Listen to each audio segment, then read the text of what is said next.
Di sana sini sudah kedengaran keadaan Bapak Uskup. Itulah surat yang kemarin menjalar, beredar sampai kemana-mana. Lalu orang bertanya, apa yang terjadi? Ya, kita tahu di keuskupan itu siang hari ada 16 orang.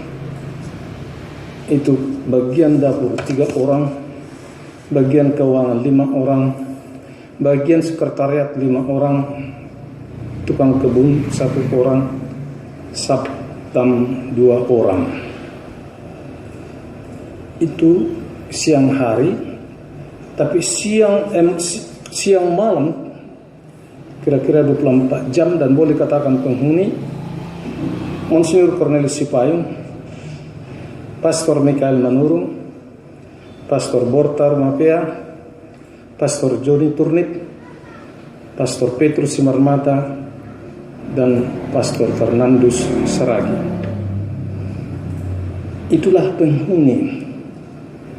Jadi supaya mengerti konteksnya ini, tadi yang saya katakan, rapid test, pemeriksaan swab, dan tes PCR itu terjadi di Rumah Sakit Elizabeth dan di Marta Priska. Monsinyur Cornelius masuk ke Rumah Sakit Elizabeth 13 Juli dan pindah ke Rumah Sakit Marta Priska 14 Juli 2020. Laporan kemarin kondisi stabil, mandi sendiri, makan baik, dan inilah hasilnya yang disampaikan oleh Dr. Franciscus Ginting. Beliau positif PCR.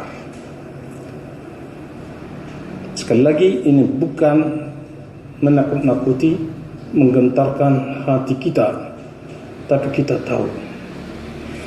Lalu di Rumah Sakit Elizabeth,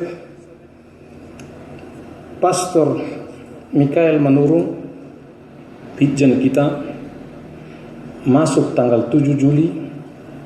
Saat ini kondisi stabil. Hasil pemeriksaan PCR positif.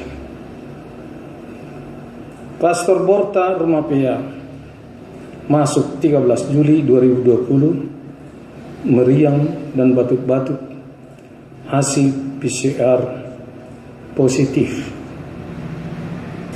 Melina Marbun masuk 13 Juli 2020, hasil pemeriksaan PCR positif. Pastor Romualdus batuk masuk tanggal 15 Juli 2020, demam dan hasil pemeriksaan PCR positif. Pastor Joni Turnip masuk tanggal 16 Juli, demam, lemas, PCR positif. Satu lagi belum ada hasil, Nona Kristiana masuk tanggal 16 Juli.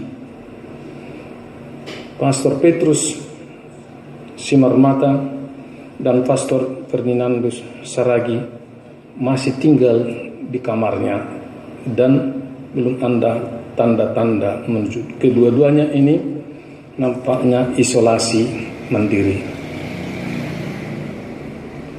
Jadi itulah yang tadi, dan satu orang lagi Suster Emanuela juga masih isolasi mandiri.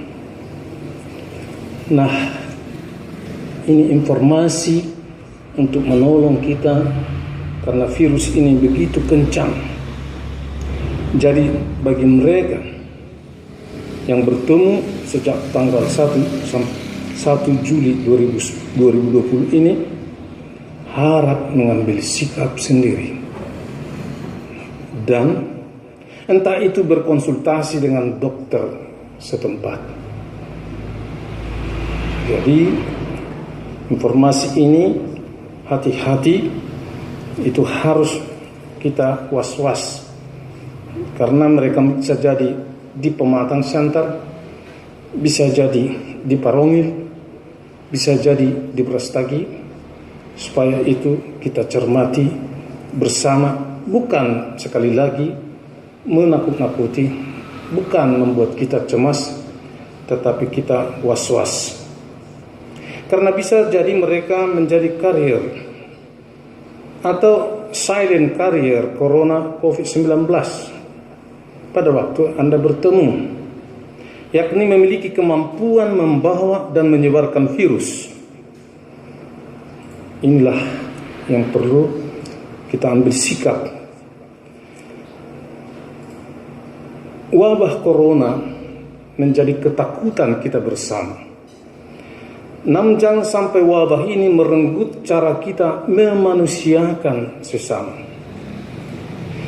Selain mengedepankan aspek material seperti menjaga perilaku hidup sehat, mengenakan masker, menjaga jarak 1 meter, bahkan peraturan Kota Medan 2 meter, cuci tangan dengan sabun dan air mengalir, bisa jadi berolahraga rutin dan asupan bergizi.